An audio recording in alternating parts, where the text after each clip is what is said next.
సువార్త ప్రకటించడం ప్రతి క్రైస్తవుని యొక్క బాధ్యత.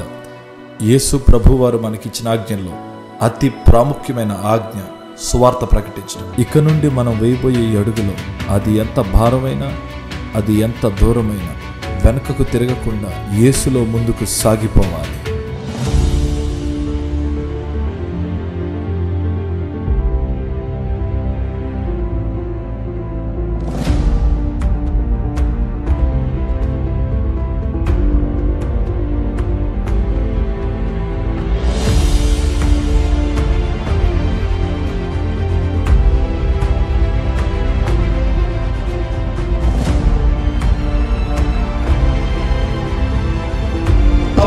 మార్గంలో నడిపించేవారిని నువ్వు ప్రేమించు. అందుకే చెప్తున్నా, పుట్ గాడ్ ఫస్ట్.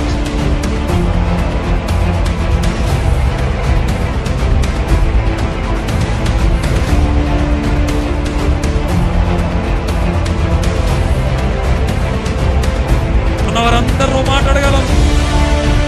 మీరు క్రైస్తవులా అనేది నా ప్రశ్న. మీరు నిజంగా మారు మనసు పొందితే ఆ మారు మనసుకు తగిన ఫలము మనలో.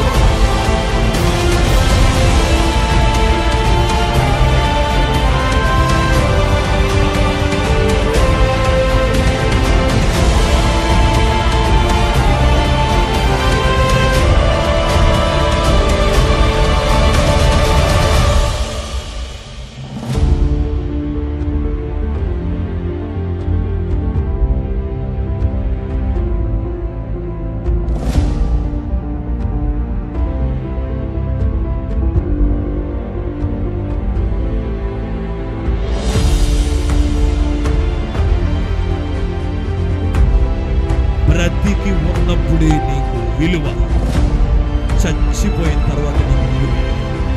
బ్రతికున్నప్పుడే నీకు విలువ అని నీకు అర్థమైంది. బ్రతికున్నప్పుడే ఈ జీవితాన్ని నువ్వు దేవునికి ఇస్తావు.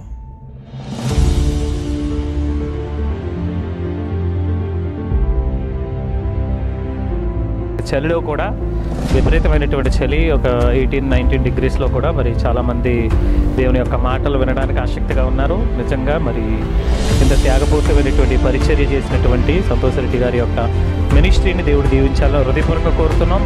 నేను అనుకున్నాను, ఉదయం లేచినందుకు ఇంకా అయిపోతే బాప్తిసం తీసుకోవాలి, ఇంకా మారు మనసు పొందాలి, ఏదైనా సరే దేవుని గురించి చేయాలి అని అనుకున్నాను. మరి ఒడిశా రాష్ట్రంలో మా ప్రాంతంలో దేవుడు జరిగించినందుకు దేవుడికి మేమంతా కృతజ్ఞతాస్తుతులు చెల్లిస్తున్నాము. అదేవిధంగా సంతోష్ రెడ్డి గారి అయ్యగారిని, వారి బృందాన్ని కూడా దేవుడు ఇంకా అనేక చోట్లకు తీసుకెళ్ళి ఇంకా బలంగా వాడుకోవాలని మేమందరూ మనస్ఫూర్తిగా ప్రార్థిస్తున్నాం.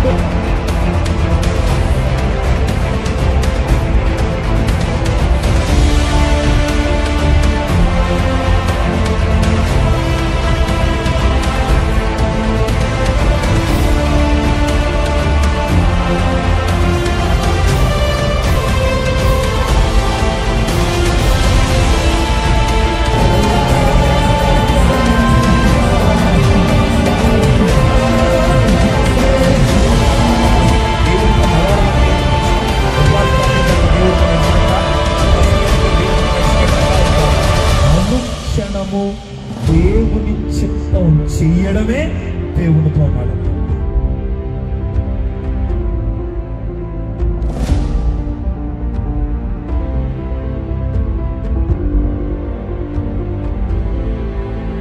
Prabhu ଆମକୁ ଅନୁଗ୍ରହ କରିଥିବାରୁ ଏହି ପ୍ରକାର ମହାନ ଦାସଙ୍କୁ ଆମ ମଧ୍ୟରେ ନେଇକି ଆସିଥିବାରୁ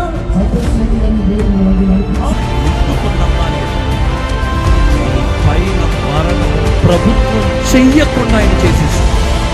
ఆ గొర్రె పిల్ల రక్తం నీకు మరణం లేకుండా చేసింది.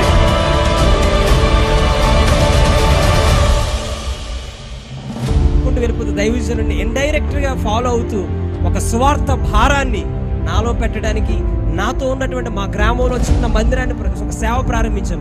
అక్కడ ఉన్నటువంటి యవనస్తులు మండించడానికి దేవుడు నాకు అవకాశం ఇచ్చాడండి. మాకు ఎంతో సంతోషంగా ఉంది. మంచి వర్తమానం ఇచ్చిన సేవకులకు మరి మా హృదయపు వందనాలు. ఈ 2 దినాలు కూడా హృదయం చాలా ఆనందంగా ఉంది. మంచి మెసేజెస్ మాకు అందజేసినటువంటి దైవజనులకు వందనాలు తెలియజేస్తున్నాం.